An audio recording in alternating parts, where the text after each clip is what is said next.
In a world where trust is shattered and love is tested, one channel dares to uncover the untold stories of heartbreak and betrayal. Welcome to Heartbreak Chronicles, where real-life tales of infidelity are unraveled, secrets exposed, and lives forever changed. Join us as we navigate the complex world of relationships, offering support, understanding, and a place for those who have faced the pain of betrayal. Subscribe to Heartbreak Chronicles now, because every story deserves to be told, and every heartbreak deserves to be heard. Story 1. My wife of 16 years had an emotional affair and wanted my consent to take it further. I recently found this subreddit and it's been helping me understand and cope with this god-awful nightmare I'm in. I'm using a throwaway account because I spend a lot of time elsewhere on Reddit. My wife and I have been married 16 years and have 2 elementary school-aged kids. Over 2 months ago, she pulled me aside one night to tell me she's been having an emotional affair with this guy she's been hanging out with for the past couple of months. I know the guy and I was aware that they've been hanging out. Having opposite-sex friends has never been a problem in our marriage, at least until now, since we've both been conscious of boundaries. Also worth noting, their initial hangouts weren't unusual since her AF has a similar-aged kid and the meetup started as public space playdates. This is what she told me that night.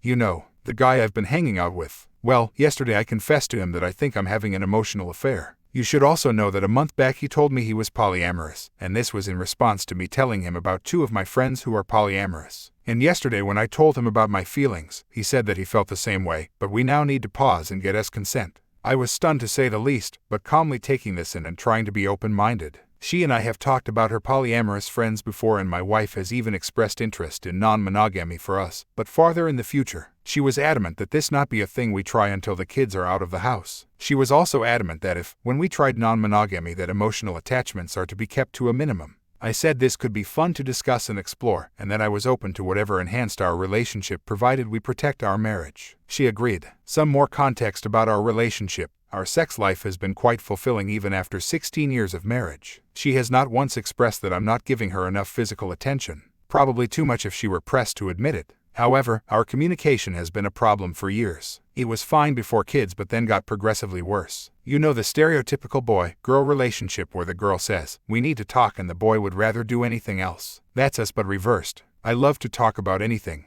And I love a healthy disagreement. We can easily talk about what to have for dinner or what to watch on Netflix, sure, but anything potentially problematic like finances or household stuff or planning for the future she avoids like a plague. I'll sometimes insist we address an issue, but I've also learned to back off when it appears it's going to make the situation worse. Also know that she was just recently diagnosed with ADHD. I suspect a combination of ADHD, anxiety, and depression is at play here with her. And we also have 2 kids, so everything's damn hard on top of life in general. Therefore, when she brought up non-monogamy, I also saw it as a chance to start having deep discussions again. I saw it as an opportunity to bring us closer. But these talks never quite happened like I had hoped. We would talk, but not in depth and not for very long. I attributed this to her just being generally exhausted by parenting and work and life. I should mention here that this would have been a year before we first met her AF. Yes, I met him too. And I'm as confident as I can be that their friendship didn't start until a year and a half after her first mentioning non-monogamy as a possibility for us in the future. So, she asked for my consent to open our marriage. She wanted to have this physical and emotional relationship with AF, and she stressed that she also wanted us to continue as the primary relationship. I asked her if she changed her mind about emotional attachments, and she said she has. That she now knows she needs an emotional connection first before having a physical relationship.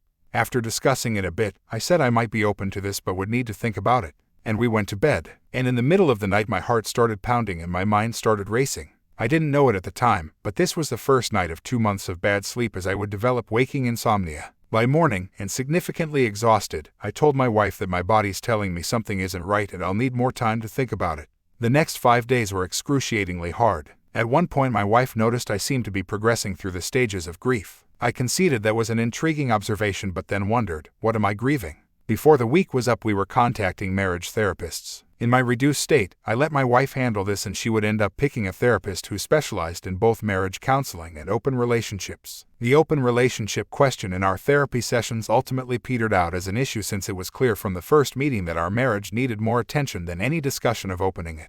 Another problem here is that while I could talk about this with my wife and our therapist, and she had her friends to talk to, I didn't have anybody else. Her situation was so secretive. Therefore, I told her I needed more help and asked if I could reach out to one of my longtime friends and get his advice. She agreed, but I could only talk to him. And after telling him what had happened, he pointed out the obvious, that she was cheating on me, being selfish and acting totally crazy. Around this time, I discovered that she was still seeing her AF several times a week. They'd go out drinking together, have lunch together, or she'd go to his house at night and watch TV. She said that we're just friends and that we're not doing anything wrong. I was hurt, but I wasn't thinking clearly enough to ask her to stop. 2.5 weeks after the initial bombshell, which for me meant poor sleep, a minimal appetite, therapy, and many hours getting help from my friend, I gave her my answer: I choose us. I don't want to open our marriage. You can pick me or him, but not both. Also, while you're figuring this out and we're going to therapy, I want you to cut off all contact with AF. She refused to stop seeing him, of course. She said they're just friends. I countered with, you are definitely more than friends. She said she had a right to be friends with whomever she wanted, and she resented me trying to control her.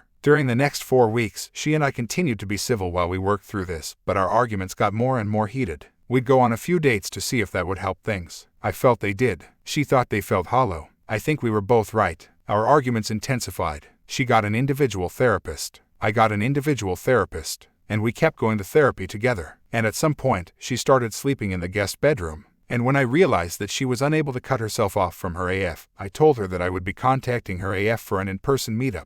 And I did. He wouldn't meet me without her, and I said I didn't care. I had 3 objectives for our meeting: to confirm what my wife was saying was true, to look him in the eye while asking him these questions and gauge his reaction, to tell him to stop communicating with my wife in any way while we were in therapy and still married. At first, he denied they were anything more than friends, but midway through our chat he shifted his narrative to my feelings about our private. When I told him to stop seeing her, he said I support her choice in all this. I said, that's nice, but you are an adult who's also making a choice, and you're choosing to undermine our marriage. He didn't respond, and I said, we're done here. My wife, who was there the whole time, was humiliated and blamed me for humiliating her. I felt I had to do what I did. By the next night she said she's made up her mind and wanted a divorce. Hearing her explicitly say she wanted a divorce was the hardest moment for me. She sounded so sure. The next day I'm calling my parents, my sister, and my in-laws to give them the news. Yes, I'm very close to my wife's parents. They regard me as a son, and my love for them is just as strong. They knew a little about what we were going through, but not about the AF, because my wife didn't feel like that was any of their business. So I told them. Their response was unexpected. I was devastated about getting a divorce, but my in-laws were strangely calm. My mother-in-law said, give her time and space. Remove yourself from her day-to-day life as much as possible. We love you both no matter what happens. I didn't really understand, but they explained that this happened to them about 30 years ago. My mother-in-law had an emotional affair, and the antidote for her was the time and space needed to let the reality of her choice set in. They explained to me that it's not guaranteed to work, but it's the best course of action to take if the marriage is to be saved. This conversation was a couple of weeks ago. Since then, I've ceased most daily interactions with my wife. I'll talk about the kids if necessary, about mundane household stuff, but not about us. No arguments and no emotional reactions. She'd tell me she's going out to see her AF and I'd say okay. One day she realized that I told others about her emotional affair, including her mom and dad, and she got angrier than I've ever seen in my life. I assumed the outburst was her house of cards starting to come crashing down. She fumed at me, that's not your story to tell. But I only said, I understand. No reaction, no discussion. She said that I've ruined her relationship with her parents for possibly the rest of her life. I thought, no, you did that. But I didn't say anything. I had planned a trip with my friend since before all this started. This is with my friend who helped me through this, so I just recently left for that. In the past, I'd normally share photos of my adventures with my wife and we'd chat each night. Not this time. It's been near silence. So that brings us to the present. I have an appointment coming up to consult with a lawyer. I'm sleeping better than I have in a long time, in addition to eating well and exercising. My wife is the love of my life, but I know it takes 2 to make this work. I will take her back if she ultimately makes the choice to come back. She'll have to do some significant soul-searching to convince me. And even then I'm not going to easily accept her turnabout choice, but if not, then I need to let her go and move on. Thanks for listening to my story, and feel free to comment, ask questions, or give advice. I welcome it. Story 2. I'm emotionally cheating on my husband with a woman from work. Hey Reddit, long-time lurker, first-time poster. I could really do with some advice as I don't have anyone to talk to about this. I hope I'm writing this the correct way. So for some background, I am married to B. We've been together over 13 years. He's been my first in everything in life. In the beginning of our relationship things were great and we've built a comfortable life together. I guess with the years things have become a little stagnant, but I just assumed that was the natural progression of marriage. Naturally, the next step we've been considering is children. We've not been not trying, but we've also not been going out of our way to make it happen. However, I am seriously considering going back on contraception because of a new relationship which has begun to unfold. And this is where I need the advice. 6 months ago, a new woman started at my workplace. She had come in on a temp role to cover a mat leave. She became popular with the team. She's very chatty, warm and likable, and fitted in straight away. We quickly became very fast friends. We have a desk at work, but I noticed whenever we are working together, she would always take the closest desk to wherever I was and vice versa. I started to find myself getting that little bit more excited about going into work because I would get to see her. There is never a dull silence when we are together. We are always laughing, giggling, and just having fun. We take lunch together, have been for after-work drinks together. She is just that best friend I've never had before. Even growing up, I was quite shy and always envied my little sister with her outgoing nature and having a huge group of best mates. We also have a friendship outside of work. She invited me for a hike a few weeks ago and more since. I have been craving to go hiking for so long. B won't go with me. I asked him once for my birthday if we could take one hike. He said he would organize something. He didn't. We had ended up in the pub all day, and when I asked when we were going for my birthday hike, he had said he couldn't be bothered. On my birthday, since becoming friends with Jay, we have done lots of outdoor things together which I've always wanted to do but have been too shy, afraid to do alone. We message a lot and have confided in each other. I have told her that my relationship with B feels stale, that he doesn't want to do anything together, and if I suggest something different, he just says I can go without him. He just wants to drink at the pub, watch TV, or chill at home. I don't mind that sometimes, but I want more. I like being outside and being busy. I have confided in Jay that all the things we are doing together are things I wish B would do with me. She has always extended the invitation, but he always says no thanks. Obviously, as our friendship has deepened, I have found out more about Jay. She returned home after living in Oz for 2.5 years. She was in a pretty serious relationship out there with another woman. However, Jay had to return home because her father passed away suddenly. The relationship breakdown was tough for Jay because she had to face the sudden death of her dad, but also finish the relationship with K. I have found myself thinking about Jay more and more, talking about her more and more. One of my friends even made a joke that I have a crush on her. The small group I was with all laughed and agreed. I of course played it off, and I felt embarrassed because maybe I had talked about her too much, but it got me asking myself, do I have a crush on Jay? I find myself thinking about her often. I feel those flutters when I am going to work and know I'll get to see her, or get a bit giddy when we are going to meet up. I hug her a little bit longer when we see each other and say goodbye. I get excited when I see she's messaged me. I have even dreamed about her. A couple of weeks ago it was my birthday. It fell on a Monday, so not a very exciting day. I'd already arranged with my parents to see them the following weekend for belated presents, cards. My husband was extremely busy Monday. He had said he had a big meeting.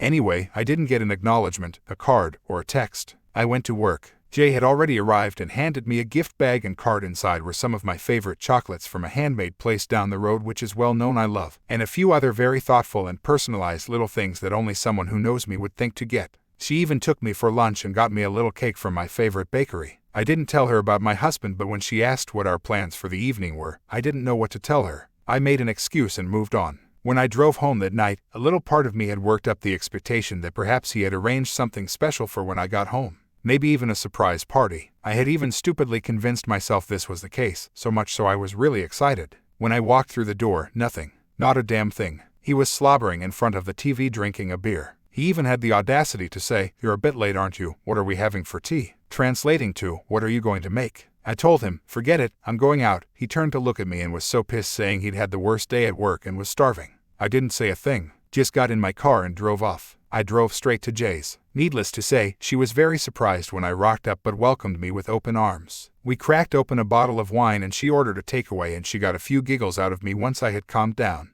She didn't badmouth my husband once, just listened. My phone started blowing up. My husband, apologies. The penny had finally dropped. My mum was also calling, so I put 2 and 2 together, and that she had reminded him what day it was. The rest of the week I was flooded with flowers, gifts from my husband. His way of apologizing. Offers to do the things I enjoy doing. The works. We have the weekend at my parents' to celebrate my belated birthday, but it all feels fake and awkward from him. At some point the topic of kids gets brought up. My husband proudly exclaims it shouldn't be long and winks around the table. I feel sick. And so here I am. I know I am already emotionally cheating on my husband with Jay, and I don't even feel sorry. The more I think about it, the more I realize how neglectful he has been of me. How I do everything in my power to please him. Make him feel special, sacrifices I've made to make him happy and valued, and I have had nothing in return for literal years. In the space of a few months, Jay has made me feel more special and wanted than he has in the last 5 years, and without even trying, I think. And if I am being honest, yes, I do have a crush on her. She really does give me butterflies and giddy buzz I have never ever felt in my life. I find I am thinking about her, missing her when I'm not with her. I feel crazy for feeling this way, but I have never felt like this about anyone ever. I don't know what to do. Reddit. Even if I did split from my husband, there is no guarantee Jay will even feel the same way. I know she is still hurting from her ex, and maybe she just sees me as a friend.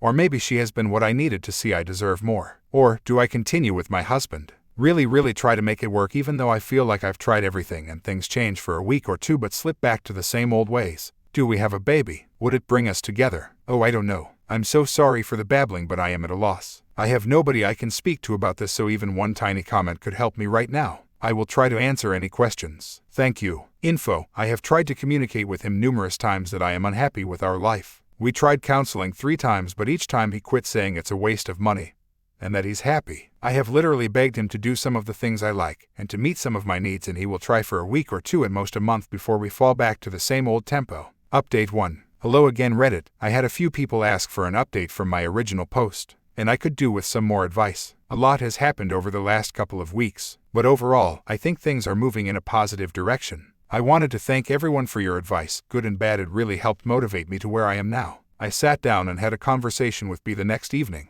It was a very long night. The long and short of it was I told him I wasn't happy and why, and that I hadn't been for a very long time. He pretty much deflected everything I had to say. A few of his choice lines included, "Why can't you just be happy? All you do is moan," and referring to the birthday incident, "I've proved how sorry I am. It wasn't that big of a deal." He refused to go back to therapy, saying it was a waste of time and money. I didn't feel like I was getting through it all, and eventually admitted I had started to develop feelings for someone else. He immediately jumped to the conclusion I had slept with someone and went ballistic. He had drunk quite a lot by this point and smashed a few things in anger. To be honest, it frightened me. It took me a long time to convince him I haven't slept with anyone, and when I felt like he was listening to me again, I explained that my feelings had developed purely from someone who was meeting my emotional needs and the needs that he hadn't met for the last 5 years, and listed said examples. I don't know if it was down to the drink, but he got incredibly nasty, calling me names, continued to smash things, accused me of sleeping with people, and then started grabbing stuff of mine and throwing it around, I think to insinuate packing up my stuff to leave. I called my mom to pick me up.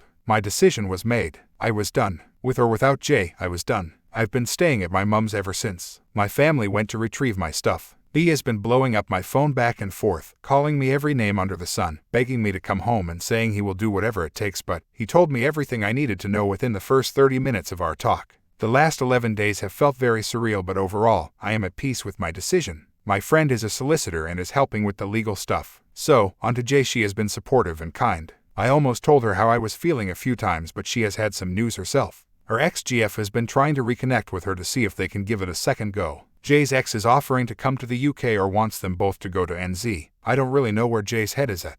I do know that she is hesitant for many reasons, whether I'm one of them or not. I don't know. I really want to shoot my shot, but I am absolutely petrified. I truly do believe there is something between us. Arg, I just don't know. Should I just tell her, or should I leave it and let the situation with her ex play out? TL divided by Dr. Husband and I separated. Unsure on if I should pursue a relationship with the woman from work. Update 2. I recently posted to this subreddit and quite a few people reached out for an update. So Reddit friends, I have an update. I have to say, I was somewhat shocked to discover 360 of you are following me. And I've had lots of very kind messages of encouragement and wholesomeness. I just wanted to say thank you. I also got lots of requests for an update. I thought I should wait for more substantial news, but for now I hope this will suffice. My ex-husband has decided to tell everyone that I am pregnant and that I've destroyed his family. His mom even came to my parents' place to beg me to see the reason for her grandchild. I am not pregnant, never have been. I have avoided social media and rarely use it, but apparently, I'm being dragged hard. I really don't care at this point. It will be obvious there is no baby soon enough. I've had lots of support from my friends though, and they have been backing my corner wherever needed.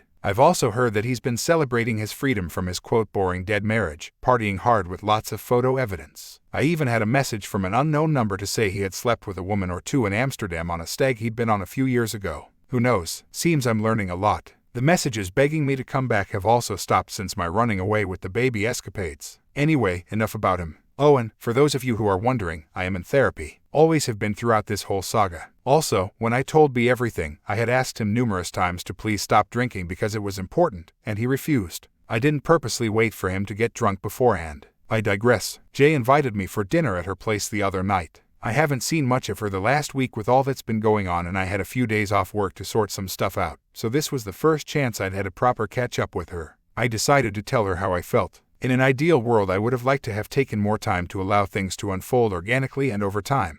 I know jumping out of the frying pan and into the fire is not ideal, and yes, I agree, I do need time to figure out who and what I like in him. But time is not on my side at this point, and I do not want to live the rest of my life thinking what if there could have been something with this person. And so, I wrote her a letter. I was extremely nervous, and she could tell. She asked me what was up, and I took a few big gulps of wine and asked her if she would mind if I read something to her. She agreed. My hands were literally shaking, and for some reason I got really choked up, but I took some deep breaths and got through it. The gist of it was, I thanked her for all the support and kindness she had shown me over the last 7 months and for showing me that I deserved so much more than what I was settling for. I also said that I really wanted her to be happy, and no matter what she decided to do or where she decided to go, I just wanted her to find her happiness because she deserves it, and no matter what, she would always be welcome in my life, and I hoped we would always remain great friends. I told her that I wished I had more time. However, I needed to tell her something because if I didn't, I would always regret it.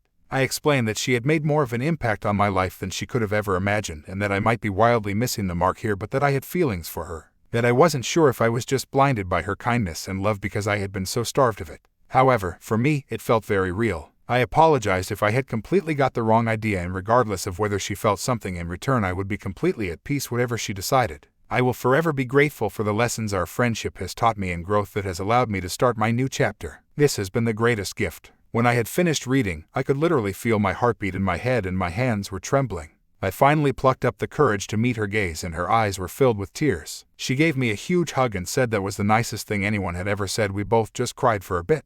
I kept saying over and over, "It's fine if you don't feel the same way," because I started to feel unbelievably vulnerable. She kept hugging me and then made enough distance between us so we could make eye contact, and she said, "Well, this really complicates things because I feel the same way." I literally thought my heart was going to burst. We hugged a bit more and made a few silly jokes to cut the emotion back. Read it, I was a mess. Comparing notes, it looked like she had developed a crush at a similar time but also never wanted to overstep any boundaries, so when anything relating to B came up, she steered well clear and would remain unbiased and always tried to encourage him to join us on any outings, etc. She also said when her ex got back in touch to try and get back together, she was very tempted to go as her feelings for me were getting stronger, and she never thought I would be interested in being straight and coming out of a marriage. She saw leaving as a good opportunity to make that space from her feelings. She also said that deep down she doesn't want to go back to her ex as there is a lot of pain there. When Jay's dad died suddenly, Kay wouldn't come to the UK to support her, which she doesn't think she can forgive her for. She also doesn't feel ready to leave her remaining family for a long while, if ever. It was a truly beautiful, wonderful evening.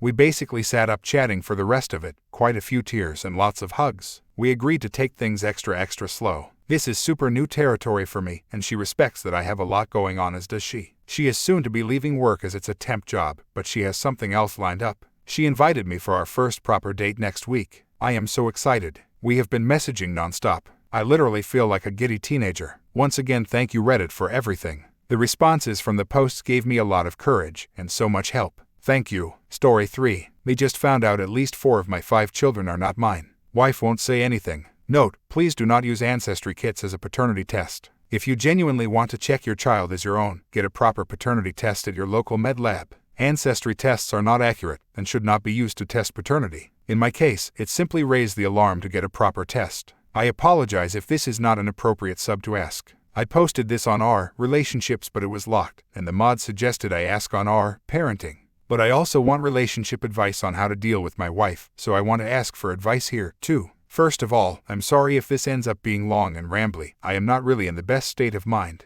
My world has been turned upside down over the last couple of weeks. I just want to write as much context as possible so I can get the best advice needed. For obvious reasons, I am not yet comfortable talking about this with my friends, parents, siblings. Background: I met my wife when we were in high school and we married in college. We have 5 beautiful children together. Really, I consider them a total blessing regardless of what I'm about to bring up. And up until a couple of weeks ago I thought that we had the perfect marriage. We were typical high sweethearts. We go out together, we never fight. I feel like I've done everything a loving husband should do. I am saying this not to make myself out as the perfect husband. For example, my work has always meant I work long hours and maybe haven't always been there when she needed me, but I want to stress that I've never felt our marriage was in any trouble. And never in a million years would I ever have suspected my wife of being disloyal. She's always done everything she could to support me and take care of our children. Now, my eldest daughter recently had an ancestry test done, and the results of the ancestry test strongly suggested I was not her father. She confided this to me privately, showing me the results, and I could tell she was visibly upset by this. Of course, the first thing I did was reassure her that no matter what, she's my daughter and I'll always love her unconditionally. But secondly, the two of us decided to get an official paternity test since the ancestry tests